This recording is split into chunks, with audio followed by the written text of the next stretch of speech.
जैसा कि सबके बचपन में होता है कि वे पहली पहली बार कोई नई चीज या प्राणी देखते हैं तो मन में जिज्ञासा होती है कि उसके बारे में अधिक से अधिक जानें। पिताजी ने मेरे स्कूल जाने लायक उम्र होने से पहले चित्रों वाली एक पुस्तक लाकर दी, इस इच्छा के साथ कि राजा बेटा चित्रों के साथ साथ अक्षर ज्ञान भी करे। मैं उस रंग बिरंगी पुस्तक को बहुत ध्यान से देखता। माँ घर का कामकाज निपटाकर दोपहर में आराम करती तो मैं भी अपनी पुस्तक लेकर पास बैठ जाता।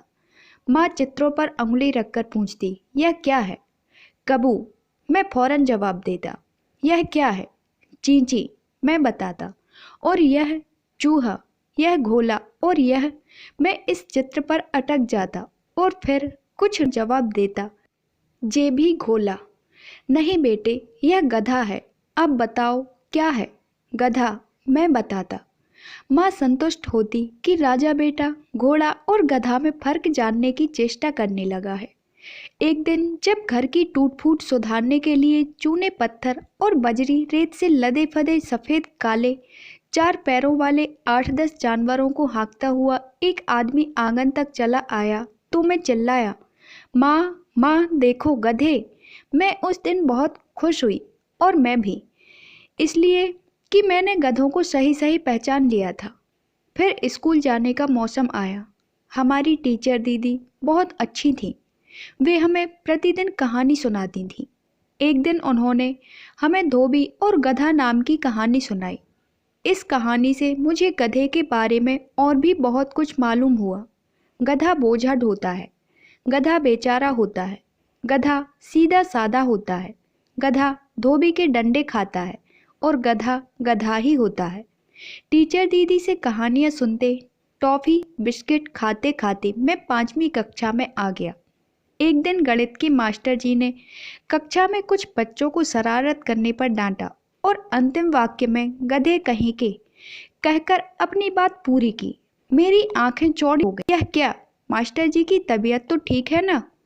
आंखें तो कमज़ोर नहीं हो गईं जो उन्होंने बच्चों को गधे कहीं के कहा। जब वे चले गए तो मैंने उन सभी बच्चों को छूकर देखा। वे तो वैसे ही लगे जैसे पहले थे, कहीं कोई बदलाव नहीं। तो फिर मास्टर जी ने ऐसा क्यों कहा? मुझे उत्सुकता हुई, पर पूछता, पता नहीं कोई क्या सोचता।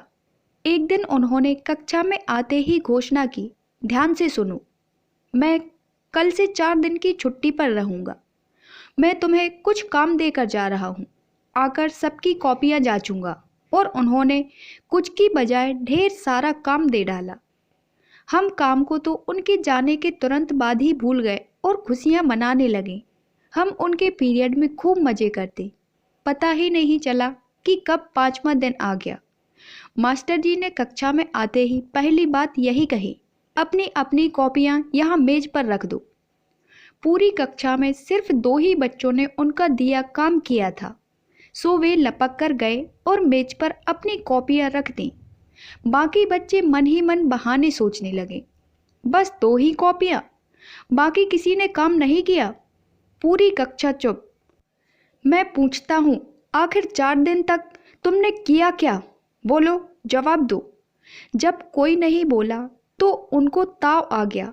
ये बाहर की ओर लपके। मैंने खिड़की से झांका। वे कक्षा के बाहर ही लगे नीम के पेड़ पर लटकी एक डाली को तोड़ने के लिए उछल रहे थे। मैंने अपने पड़ोसी को बताया, अपने पड़ोसी को, और पूरी कक्षा में यह खबर फैल गई कि मास्टर जी नीम की डाली तोड़कर ला रहे हैं। आखिर वे नीम की डाली तोड़ने में सफल हो गए। हम सबके नन्हे नन्हे दिल तेजी से धड़कने लगे। उफ, कितना कड़वा होता है नीम और उसकी मार। अभी पता चल जाएगा कि काम न करके लाने की सजा क्या है। मास्टर जी डाली लहराते हुए बोले, और पल भर बाद ही नीम हम पर बरस रहा था, गरज रहा था, सड़ाक सड़ाक सड़ाक। साथ ही मास्टर जी की पतली आवाज़ भी गूंज रही थी, नालायक, काम नहीं करते, मटर गश्ती करते हैं, गधे कहीं के, सड़ाक, गधे कहीं के, सड़ाक, गधे कहीं के। मास्टर जी ने 33 बार तो गधे कहीं के कहा ही होगा।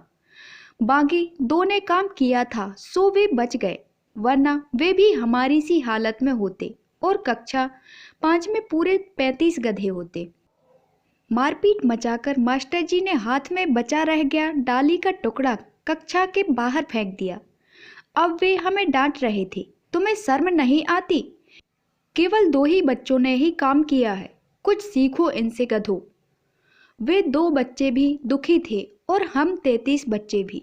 हमारी पीड़ा यह थी कि हमारे बीच 2 ऐसे प्राणी हैं जिन्होंने काम किया है और वे गधे नहीं हैं। उन दोनों की पीड़ा यह थी कि वे 33 गधों के बीच बैठे हैं। इस घटना के बाद तो हमारे लिए यह कोई नई बात नहीं थी। हमारे कान गधे कहीं के सुन सुनकर पक चुके थे। छठी कक्षा में मास्टर कृपालु दयाल हमें हिंदी पढ़ाते थे। उनका सिर्फ नाम ही कृपालु दयाल था, लेकिन वे हर दर्जे के कठोर थे, स्वभाव से क्रूर दयाल। उनका एक वाक्य था, हम तुम्हारी इतनी मरम्मत करें कि तुम याद रखो। उन कक्षा में आते ही हम सबकी घिघी बन जाती थी।